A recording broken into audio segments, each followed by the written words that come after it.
Now is the time to summarize everything what we have learned from the Alauddin Hussein Shah dynasty, and yeah, let's see what there is we have learned. First of all, the first ruler was Alauddin Hussein Shah, and there is no doubt that he was a great ruler, and Bengal passed his golden age during his reign. So there is, and then after that, Alauddin Hussein Shah. So he had a successful and seemingly unchallenged reign, and yeah, he extended his territory. I don't know if you want to remember any name, so just remember Assam, Odisha, because remember that these are same for everyone. If that's wrong, no matter whatever there is. And yeah, important posts were for Hindus, like he gave the opportunity to Hindus because he was also religious tolerant, respect for Sri Chaitanya, so Sri Chaitanya.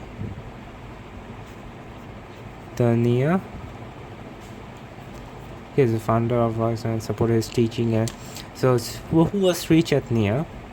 The founder of Vaishnavism, and supported his teaching and missions. His reign also saw the expansion of Bengal literature.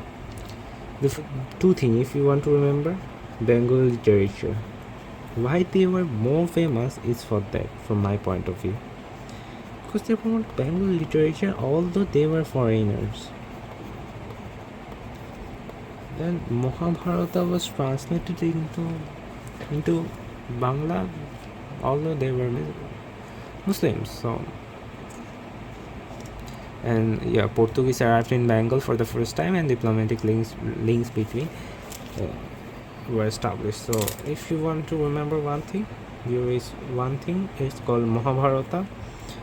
The other thing was Bengal literature here, which star significant status, and keeping Bengal safe from Babur, professed neutrality and avoiding having any connection with the anti-Mughal confederacy.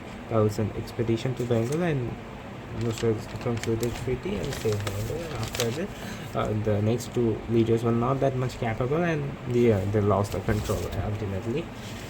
Okay, and now we will learn the points which are necessary about the Hussein Shah dynasty. The first thing was why they were that much famous. Have you ever thought? The first point is about peace.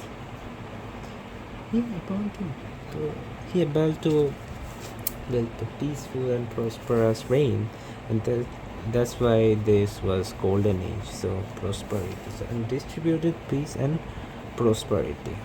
Okay, the first point there should be. The next point is cultural harmony.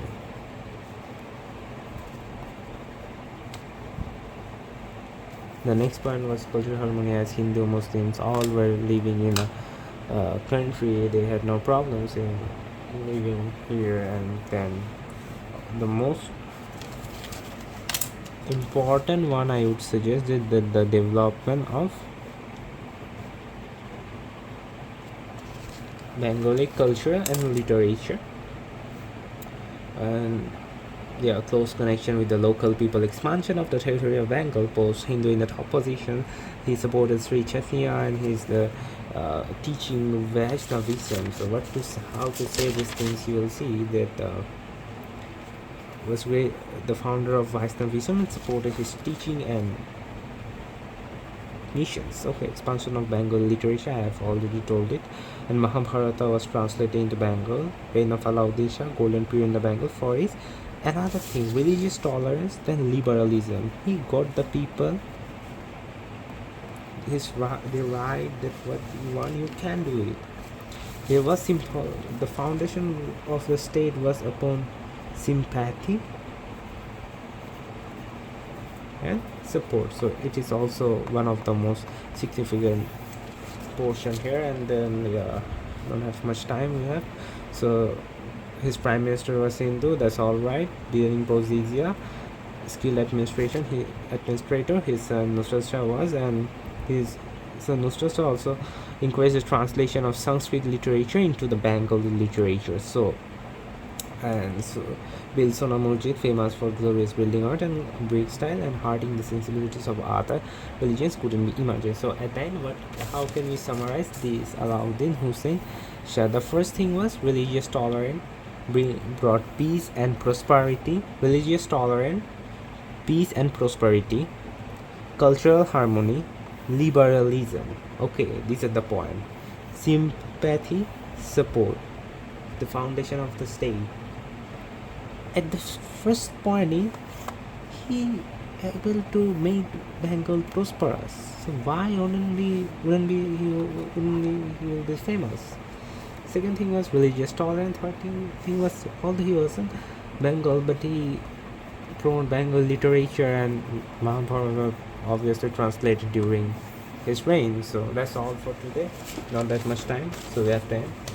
And before in 3 years, you need to remember from the Sultanate period. One is Bakhtiar Khilji, conquered Nadia in 1204. Shamsuddin Ilyas Shah conquered Lucknowti in 1342, and Alauddin Hussein Shah got the power in 1494. So from this, we will ending our today's class, and that's more than enough for today.